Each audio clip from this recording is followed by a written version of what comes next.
Lamar Jackson was on the injury report this week. What is his status for tonight? And are the Ravens saying anything about keeping Jackson and his legs healthy going forward? Yeah, Kay, he's good to go. He's going to start tonight. We'll see how much he's going to be limited. He says he's 100%. It's probably not 100, but it could be close to that. And they want to make sure that defenses don't take too many shots at his legs.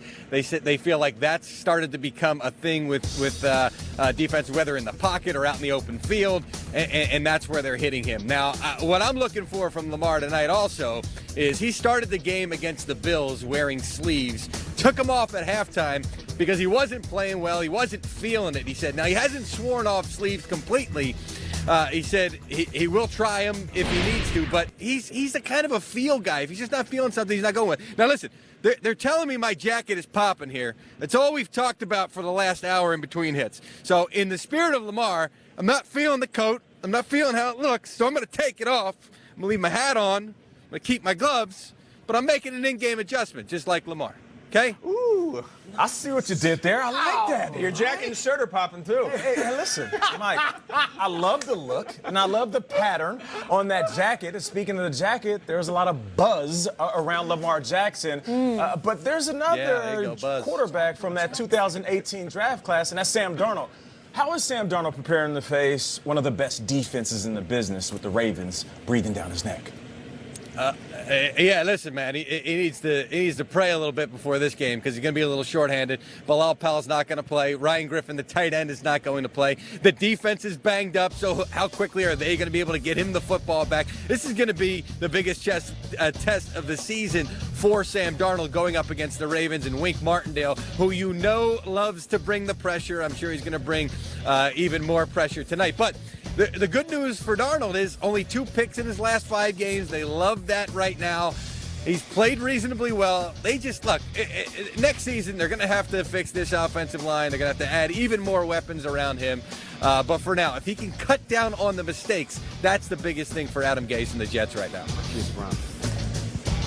Appreciate you so much, Mike Garafolo. You look good, coat, no coat. You're always out of 10, so we will talk to you throughout the show. Appreciate the updates on Lamar Jackson, on the pressure on Sam Darnold, who's taken a whole lot of spots earlier than Lamar Jackson in the NFL draft. We'll talk to you in a bit as we look at the clinching scenarios for the Ravens. They can take the North with a win tonight, or a Steelers loss, by the way, to Buffalo on Sunday.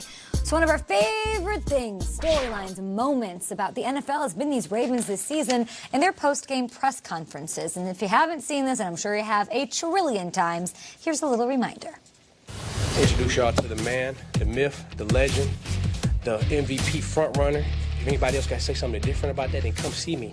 I'm right here in Bmore outside the bank. If you got an issue with that, come see me. I'm about that. Big trust. Woo, woo. My teammates who have been up here to talk to you guys the last few weeks, I should say something like real inspiring, like big trust. LJ for MVP. If you got a problem with it, come see me. Trust. You couldn't get Hanson to say big trust? I wanted Hanson to say I wanted him to go with the woo-woo. Me too. He will. Well, big trust is a thing. Guys, who are you putting big trust in tonight as the Ravens face the Jets on either side? I'm going to start with you, Tricks. I'm going to go with the defense. Fascinatingly enough, this has been a story about Lamar and all this Ravens run game. The defense has been chopping wood all season long, and they're getting better and better every week. If you look at some of the offensive luminaries in this league, and you look at what the Ravens defense has done to them in games, it's actually astounding. Look at the names of the quarterbacks and the offensive coordinators. A lot of these guys are who we look at as the brilliant minds. Josh McDaniels couldn't get it going. Bill O'Brien couldn't get it going.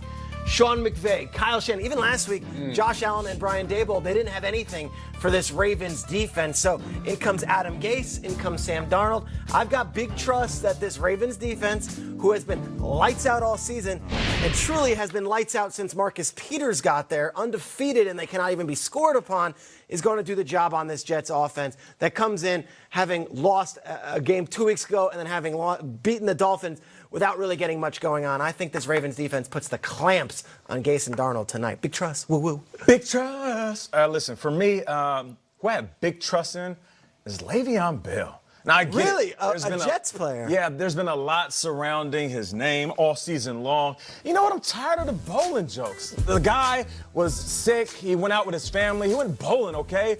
It's not something you poke fun at. But I will say this. when the Jets signed him, the fans were split. Okay, and I know he hasn't had a big game since before Turkey Day. And I know it seems like the season is in the gutter. Ding. But listen, I mean, you got to think about it. There's 3 more games left. So here's the thing. Just like you said, Kyle, when he gets the ball and he fits the hole and he picks the lane, you know, people they're on pins and needles because they know he can strike at any time.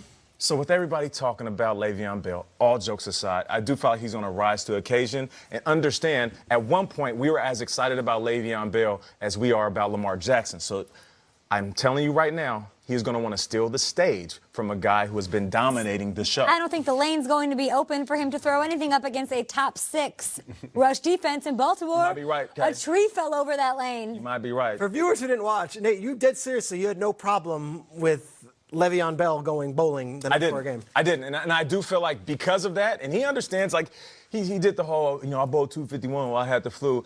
I know he's having fun with it, but in the back of his mind, he got paid a lot of money. Yeah. And the team is not playing well. And like I said, when you're staring across the sideline and looking at a guy, Lamar Jackson, you're thinking to yourself, damn, people used to be as excited about my talent as they are his. I know he wants to show out. And you know what? What better game to remind the nation how good he is? I think we would all sit back and say, all right, next year's going to be great for the Jets because Le'Veon still got the juice. Let's see if he can do it. I actually kind of like how he's handled it. And he's like, look, Same. I felt fine. The training staff said I couldn't play. I'm going to make a joke about it because I think it is a joke.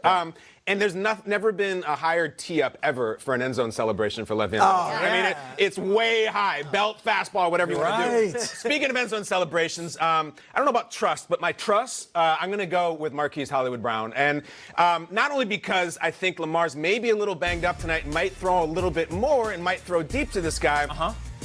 We have a season-long joke here about Marquise Brown in that he just loves nicknames. You know, you might know he goes by Hollywood Brown, but then his Twitter handle is Primetime Jets. So he has Hollywood Primetime Jets. And with many nicknames comes many responsibilities. For example, when Dominique Wilkins' brother Gerald Wilkins called himself the Jordan Stopper, you damn well better stop Jordan, and he didn't. You got to show up. So if your name is Hollywood Primetime Jet and it's prime time, buddy, you better go. Because Deion went, and here's what's interesting. Remember what he did against the Rams in Hollywood? Prime time in L.A.? He did him for a touchdown. He did him for another touchdown. So that's good business. That's good branding. He did him twice. Guys, the second half of his nickname is Primetime Jet. He is playing the Jets in prime time. I mean, ball now or forever hold your peace. You did it to Hollywood. You did it to Jet. And if you keep doing it, maybe we'll start calling you, you know, late Saturday window Brown or title game Brown or I'm going to Disneyland Brown. We can change all of them. Miami Brown. Because Miami Brown, South Beach Brown.